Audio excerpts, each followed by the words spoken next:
The heat was unbearable. It rolled upward from the pit in waves, carrying the stench of burning oils, scorched stone and fear. The chants of the tribal aliens echoed across the canyon, deep and rhythmic, each word hammering the same meaning into the air. Judgment. Kiara stood bound at the center of the ritual platform. Her wrists locked in crude restraints carved from bone and metal. The flames below her were not meant to kill quickly. They were ceremonial, symbolic, meant to burn away impurity, to let suffering serve as penance before death finally came. She had stopped struggling minutes ago. Not because she lacked strength, but because she understood the truth. There would be no rescue. Kiara was not weak by the standards of her people. She was a scholar of the Varelian Concord, trained in diplomacy, xenoculture, and survival. She had survived war zones, pirate incursions, and deep space disasters. Yet none of that mattered here, on this forgotten world at the edge of known space. The Kraxai tribes did not recognize interstellar law. They did not care for alliances or treaties. To them, Kiara was an outsider, a heretic who had stepped onto sacred ground and violated an ancient taboo. Punishment was fire. As the chanting grew louder, Kiara lifted her eyes to the crimson sky. She had sent a distress signal before capture, but the odds were meaningless. This planet was uncharted. The Concord would never risk a retrieval. Her breathing slowed. So this is how it ends, she thought. Not in battle. Not in the vacuum of space. But as an offering to ignorance. The Kraxai elder raised his staff. The chant stopped. Silence fell heavy, absolute.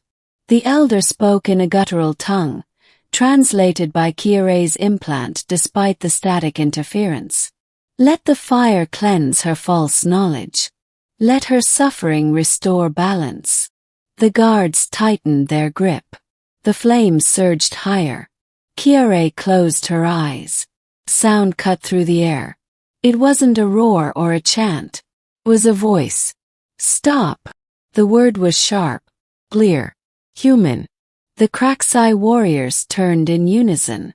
At the edge of the canyon stood a lone figure, tall, upright, wrapped in a dust-stained environmental cloak. No armor. No weapons visible. Just a human man, walking forward as if he had every right to be there. Kiara's eyes snapped open. Impossible. Humans were rare this far from charted systems. And no sane being would walk into an active Kraxai execution ritual. Elder hissed. This is not your concern, off-worlder. The human didn't stop walking. It became my concern the moment I saw someone about to be burned alive, he said calmly. Gasps rippled through the tribe. The Kraxai guards raised their spears. Kiara's heart pounded. Leave, she wanted to scream. You don't understand them. But no sound came. The human stopped 10 paces from the fire pit. My name is Daniel Reyes, he said, placing a hand over his chest. I'm a field engineer. I crashed here 6 months ago. I've lived among you, traded with you, learned your language. The elder's eyes narrowed. Then you know our law. I know tradition, Daniel replied. And I know when tradition becomes cruelty. A murmur spread through the crowd. Daniel's gaze shifted to Kiara. For just a moment their eyes met. She saw no fear there, only resolve. She violated sacred ground, the elder said. Her death restores order. Daniel shook his head. You believe fire brings balance. But tell me, what balance is restored by killing someone who meant no harm? Silence. The elder snarled. Your kind values life differently. That makes you weak. Daniel took a step closer to the pit. No, he said quietly. It makes us dangerous. The Kraxai guards lunged. Daniel didn't draw a weapon. He dropped to one knee and slammed his palm into the ground. A shock wave erupted outward, controlled, precise. Cracksai warriors were thrown back, stunned but alive. The flames in the pit flickered, suddenly dimming. Gasps turned into shouts. Daniel stood, breathing hard. "I could kill every one of you," he said, voice steady despite the chaos. "I won't. Because that's not why I'm here." The elder trembled with rage. "You defy the fire." "I defy death," Daniel corrected. "There's a difference." He turned back to Kiara. "I choose her life." The words hit her harder than the heat ever had. No bargain. No negotiation. Just a choice. The Cracksai hesitated. Their traditions demanded blood, but their fear demanded caution. Humans had a reputation across the stars. Not for conquest but for intervention. For stepping into situations others deemed inevitable and saying no. The elder snarled. "If she lives, the fire must be satisfied." Daniel nodded once. "Then let it be satisfied by me." Kara's breath caught. "What?" she rasped. Daniel didn't look back. "You don't die for ignorance.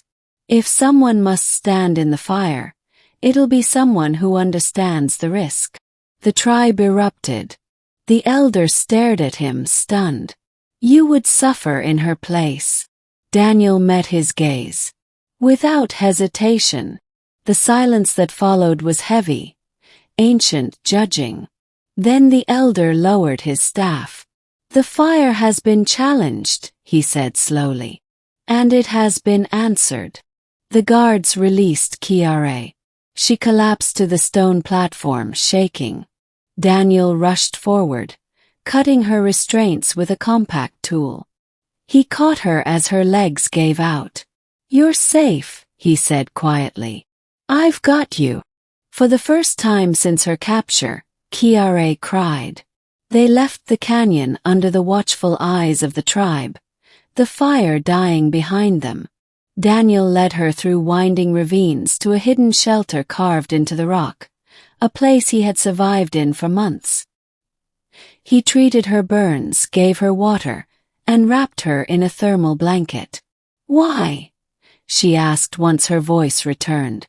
"You didn't know me." He smiled faintly. "Didn't need to."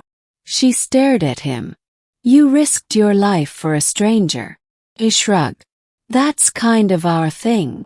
In the days that followed, Kiara learned the truth. Daniel had lived among the Cracksai, studied them, respected them, but he had never accepted their executions. He believed cultures could evolve without blood. When rescue finally came, a Concord vessel responding to Kiara's delayed signal, Daniel refused to leave until the Cracksai elders agreed to abandon the ritual. They did. Not because he threatened them, but because he showed them another way. Weeks later, aboard the Concord ship, Kiara stood beside Daniel at the viewport, watching the planet fade into starlight. "I expected death," she said softly. "I had accepted it." Daniel nodded. "A lot of people do. Humans are bad at that." She turned to him. "You chose my life." "Why?" He thought for a moment. "Because once you accept that death is inevitable," he said, "you stop fighting for what matters. And we never stop fighting for life." Kiara felt something shift inside her, something profound. Across the galaxy, humans were known for many things. But now she understood the most important one. When the universe chose death, human chose life.